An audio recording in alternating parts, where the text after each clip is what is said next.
The jobs that are advertised today won't exist in the next 10 years, and these kids who are still in school, they're preparing for a future that doesn't exist. And so the question is, how do we best prepare them for that?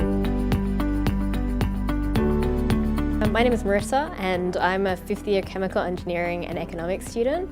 I'm currently working out of the Generator to develop a steam engine company. We basically empower students to develop their enterprising skills so that they can begin to engineer the world around them.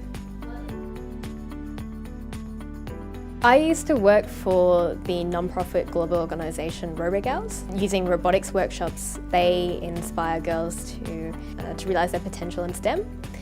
And a lot of schools were asking, could you run professional development for us, or could you run longer-term workshops? I realised that there was potential to actually run a business in this space, to actually meet that demand.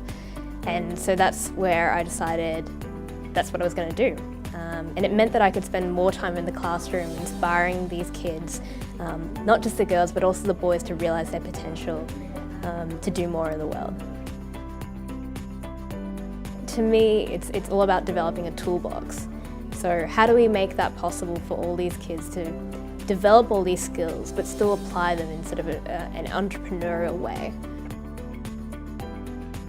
My goal is to achieve 100 days worth of programs in all-girls schools by June 2018.